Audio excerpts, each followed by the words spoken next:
Praise Lord. നിങ്ങളെ എല്ലാവരെയും blessed മോർണിംഗിലേക്ക് യേശു ക്രിസ്തുവിൻ്റെ നാമത്തിൽ സ്വാഗതം ചെയ്യുന്നു.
പ്രിയരെ, അനുഗ്രഹിക്കപ്പെട്ട ഒരു പ്രഭാതം കൂടെ നമ്മുടെ ജീവിതത്തിൽ അനുവദിച്ചു തന്ന വലിയവനായ ദൈവത്തെ നമുക്ക് ഒരുമിച്ച് ചേർന്ന് നന്ദി പറയാം. എത്ര പേർ പറയും, ഞാൻ നിന്നതല്ല, എൻ്റെ ദൈവം എന്നെ നിർത്തിയതാണ്.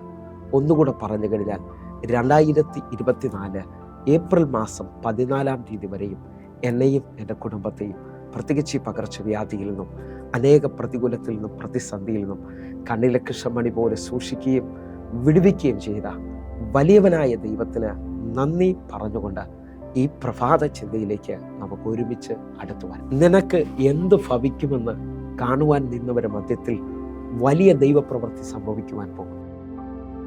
പ്രിയരെ, പ്രാരംഭവാക്യത്തിലേക്ക് പുറപ്പാട് പുസ്തകം 2-ാം അധ്യായം അതിൻ്റെ 4-ാമത്തെ വാക്യം. അവനെ എന്തു ഭവിക്കുമെന്ന് അറിയുവാൻ അവൻ്റെ പെങ്ങൾ ദൂരത്ത് നിന്നു. പ്രിയരെ, ഈ പ്രഭാതത്തിൽ ദൈവം നമ്മോട് ഇടപെട്ട അനുഗ്രഹിക്കപ്പെട്ട വചനത്തിനായി നമുക്ക് ഒരുമിച്ച് ചേർന്ന് ദൈവത്തിന് നന്ദി പറയാം.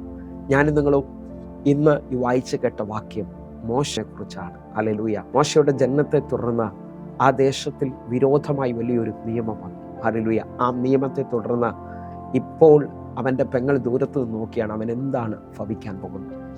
3 മാസം കഴിഞ്ഞതോടെ ആ കുഞ്ഞിനെ തൻ്റെ മാതാപിതാക്കൾക്ക് ഒളിപ്പിക്കുവാൻ കഴിയാതെയായി.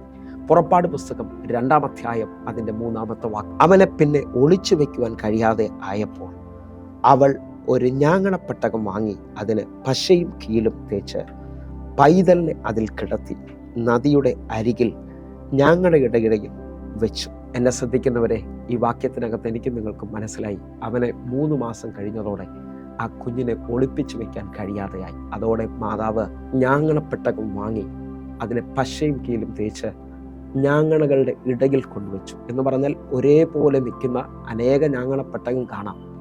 അതിൻ്റെ നടുവിൽ വെച്ചത് ഇനി ആരും അറിയാതിരിക്കാൻ വേണ്ടിയാണ്. ഞാൻ ആത്മാവിൽ വിളിച്ചു പറയാം, നിങ്ങളെ നോക്കി ദേശത്തിൽ നിൽക്കുന്ന പല കണ്ണുകളും പറയുന്നുണ്ടായിരിക്കാം, ഇനി നിങ്ങൾക്ക് എന്താണ് സംഭവിക്കാൻ പോകുന്നത്. നിങ്ങൾ കടന്നു പോകുന്ന ആ വിഷയത്തിൽ, നിങ്ങൾ കടന്നു പോകുന്ന രോഗത്തിൽ, നിങ്ങൾ കടന്നു പോകുന്ന പ്രതിസന്ധിയിൽ പല കണ്ണുകളും നിങ്ങളെ നോക്കിയിട്ട് ഇനി എന്താണ് നിങ്ങൾക്ക് ഭവിക്കാൻ പോകുന്നതെന്ന് ചിന്തിച്ചുകൊണ്ട് നിൽക്കുമ്പോൾ ഞാൻ ഇന്ന് ഈ പ്രഭാതത്തിൽ നിങ്ങളോട് വിളിച്ചു പറയുന്നു, ദൈവവിളിയുള്ള, ദൈവത്തിൽ ആശ്രയിക്കുന്ന നിങ്ങളുടെ ജീവിതത്തിനകത്ത് വലിയ ദൈവപ്രവൃത്തി സംഭവിക്കാൻ പോവുകയാണ്. നിങ്ങളുടെ പരിസരത്തോ നിങ്ങളുടെ അയൽക്കാർക്കോ ഒക്കെ സംഭവിച്ചത് നിങ്ങൾക്ക് വരുമെന്ന് നിങ്ങൾ വിശ്വസിക്കരുത്. കാരണം അവരിൽ ആരിലും ഇല്ലാത്തൊരു ദൈവപ്രവൃത്തി നിങ്ങളിൽ വെളിപ്പെടാൻ പോകുന്നു. അവരിൽ ആരിലും ഇല്ലാത്തൊരു ദൈവവിളി നിങ്ങളുടെ വെളിയിൽ കിടക്കുകയാണ്. അങ്ങനെ വിശ്വസിക്കാൻ പറ്റുമെങ്കിൽ എൻ്റെ കൂടെ ചേർന്നുകൊണ്ട്, ഇതാ മോശയുടെ പെങ്ങൾ ദൂരത്തുനിന്ന് മാറി അവൻ എന്താണ് ഭവിക്കാൻ പോകുന്നതെന്ന് നോക്കിക്കൊണ്ട് നിൽക്കുമ്പോൾ അവിടെ നിങ്ങൾ ശ്രദ്ധിക്കാമെങ്കിൽ 5-ാമത്തെ വാക്യം നിങ്ങൾ ശ്രദ്ധിക്കണം. 5-ാമത്തെ വാക്യം. അപ്പോൾ ഫറവോന്റെ പുത്രി നൈൽ നദിയിൽ കുളിക്കുവാൻ വന്നു. അവളുടെ ദാസിമാർ നദീതീരത്തോട് നടന്നു. അവൾ ഞങ്ങളുടെ ഇടയിൽ പെട്ടകം കണ്ടപ്പോൾ അതിനെ എടുത്തു കൊണ്ടുവരുവാൻ ദാസി അയച്ചു. പ്രിയരെ, ഈ വചനം ഞാൻ നിങ്ങളെ ശ്രദ്ധിക്കുമ്പോൾ ഇതാ ദൂരത്ത് നിന്ന് അവൻ എന്ത് സംഭവിക്കുമെന്ന് നോക്കുവാൻ നിൽക്കുന്നവരുടെ മധ്യത്തിൽ കർത്താവ് ഫറവോന്റെ പുത്രി അയക്കുകയാണ്. നിങ്ങൾ വിശ്വസിക്കാമെങ്കിൽ ഈ നൈൽ നദിയിൽ അനേക കുഞ്ഞുങ്ങൾ മരിച്ചിട്ടുണ്ട്. ഇന്നലകളിൽ അനേക കുഞ്ഞുങ്ങളെ ആ നൈൽ നദി കൊന്നിട്ടുണ്ട്. എന്നാൽ വിളിയുള്ള മോശയെ ആ നൈൽ നദിക്കൊന്നും ചെയ്യാൻ കഴിയത്തില്ല. എന്ന് പറഞ്ഞാൽ ഈ പ്രഭാതത്തിൽ നിങ്ങളോട് ദൂത് പറയുക, നിങ്ങൾ കടന്നു പോകുന്ന പ്രതികൂലത്തിൽ, നിങ്ങൾ കടന്നു പോകുന്ന രോഗത്തിൽ, നിങ്ങൾ കടന്നു പോകുന്ന ആ പ്രതിസന്ധിയിൽ, കടബാധ്യതയിൽ അനേകർ ജീവിതം അവസാനിപ്പിച്ചിട്ടുണ്ട്. പക്ഷെ നിങ്ങളെ തൊടുവാൻ, ഹല്ലേലൂയ, ഞാൻ ഈ ദൂത് പറയുമ്പോൾ യേശു കർത്താവ് മാർക്കോസിന് സുവിശേഷം 5-ാം അധ്യായത്തിൽ ആദ്യത്തെ 20 വാക്യങ്ങൾ ശ്രദ്ധിച്ചാൽ ഗദരദേശത്തിൽ ഒരു ഭൂതഗ്രസ്തനെ വിടുവിക്കാൻ പോകുന്നത് കാണാം. 6000 ഭൂതങ്ങളാണ് ആ മനുഷ്യൻ്റെ മേലുള്ളത്. ആ 6000 ഭൂതങ്ങൾക്ക് ആ മനുഷ്യനെ കൊല്ലുവാൻ കഴിഞ്ഞില്ലെങ്കിൽ, നിങ്ങൾ വിശ്വസിക്കാൻ പറ്റുമെങ്കിൽ നിങ്ങൾ നേരിടുന്ന ഒരു എതിരുകൾക്കും നിങ്ങളെ അവസാനിപ്പിക്കുവാൻ കഴിയത്തില്ല. കാരണം നിങ്ങളുടെ മുകളിലൊരു വിളി കിടക്കുകയാണ്. ഹല്ലേലൂയ. വിശ്വസിക്കുന്നവർ ഈ പ്രഭാതത്തിൽ എൻ്റെ കൂടെ ഉറയ്ക്കാൻ തയ്യാറാകണം. നിങ്ങൾ അനർത്ഥം കാണത്തില്ല. അപ്പോസ്തല പ്രവൃത്തി 28-ാം അധ്യായം അതിൻ്റെ 4 മുതൽ 6 വരെയുള്ള വാക്യങ്ങൾ കൂടെ, ആ ജന്തു അവൻ്റെ കൈമേൽ തൂങ്ങുന്നത് ബർബരന്മാർ കണ്ടപ്പോൾ, ഈ മനുഷ്യൻ കൊലപാതകൻ, സംശയമില്ല, കടലിൽ നിന്ന് രക്ഷപ്പെട്ടിട്ടും നീതിദേവി അവനെ ജീവിക്കുവാൻ സമ്മതിക്കുന്നില്ല എന്ന് തമ്മിൽ പറഞ്ഞു. അവനോ ആ ജന്തുവിനെ തീയിൽ കുടഞ്ഞു കളഞ്ഞു, ദോഷമൊന്നും പറ്റിയില്ല. 6-ാമത്തെ വാക്യം, അവൻ വീർക്കുകയോ പെട്ടെന്ന് ചത്തുവീഴുകയോ ചെയ്യുമെന്ന് വെച്ച് അവർ കാത്തുനിന്നു. വളരെ നേരം കാത്തുനിന്നിട്ടും അവനൊരാപത്തും ഭവിക്കില്ല എന്ന് കണ്ടിട്ട് മനസ്സ് മാറി അവൻ ഒരു ദേവൻ എന്ന് പറഞ്ഞു. എന്നെ ശ്രദ്ധിക്കുന്നവർ ഈ 2 വാക്യങ്ങളും നോക്കുമ്പോൾ പൗലോസ് അപ്പോസ്തലനും കൂടെ നിൽക്കുന്നവരും ആ കപ്പൽ തകർച്ചയിൽ ഇനി മുമ്പോട്ട് പോകാൻ വഴിയില്ലാതെ അവർ മെലീത്തയിൽ കയറുകയാണ്.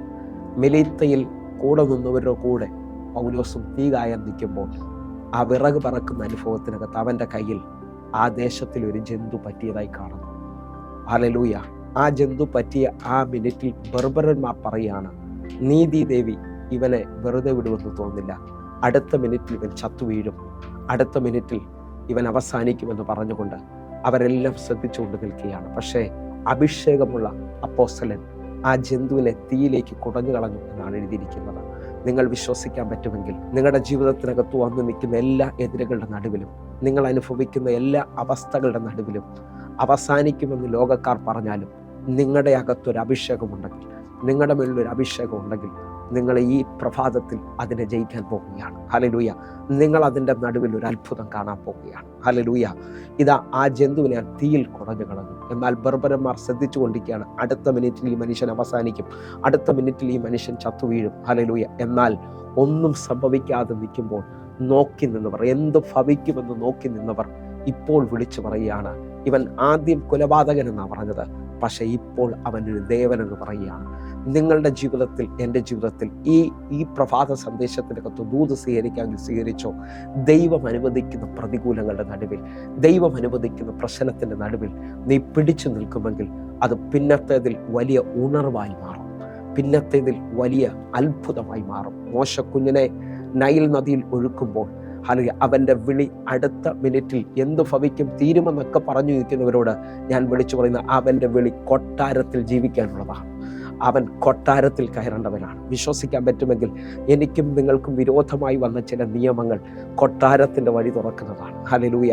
ഇതാ മെലീത്തയിൽ പൗലോസിന് വിരോധമായി വന്നത് ഹല്ലേലൂയ മെലീത്തയുടെ ഉണർവിന് വേണ്ടിയാണ്. മെലീത്തയിലെ ദ്വീപ് പ്രമാണിയെ സൗഖ്യമാക്കാനുള്ള വഴിയാണ് ഇതാ പൗലോസിന് ദൈവം തുറന്നു കൊടുക്കുന്നത്. നിങ്ങൾ വിശ്വസിക്കാൻ പറ്റുമെങ്കിൽ നിനക്കെന്തു ഭവിക്കുമെന്ന് നോക്കി നിൽക്കുന്ന എല്ലാ കണ്ണുകൾക്കും ഈ പ്രഭാതത്തിൽ നീ ഒരു ദൈവപ്രവൃത്തിയായി മാറാൻ പോകുകയാണ്. എൻ്റെ കൂടെ ഒന്ന് കണ്ണുകൾ അടയ്ക്കാമെങ്കിൽ പ്രാർത്ഥിച്ചു. നമുക്ക് ഒരുമിച്ച് പ്രാർത്ഥിക്കാം. ഞങ്ങളെ സ്നേഹിക്കുന്ന ഞങ്ങളുടെ നല്ല ദൈവമേ, ഞങ്ങളുടെ ജീവിതത്തിനകത്ത് ഹല്ലേലൂയ ഇന്ന് നടക്കുന്ന പ്രതികൂലത്തിൽ ഞങ്ങൾ നേരിട്ട എല്ലാ എതിരുകളുടെ നടുവിലും അങ്ങ് ഞങ്ങൾക്ക് വേണ്ടി വലിയ ദൈവപ്രവൃത്തി വയ്ക്കാൻ പോകുന്നതിനായി സ്തോത്രം.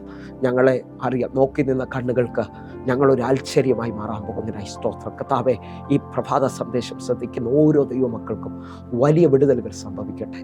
യേശുവിൻ്റെ നാമത്തിലും യേശുവിൻ്റെ രക്തത്തിലും ഞാൻ പ്രാർത്ഥിക്കുന്നു. ഇവർ അത്ഭുതം കാണട്ടെ, അടയാളങ്ങൾ കാണട്ടെ. യേശുവിൻ നാമത്തിൽ സമർപ്പിക്കുന്നു. ആമേൻ, ആമേൻ.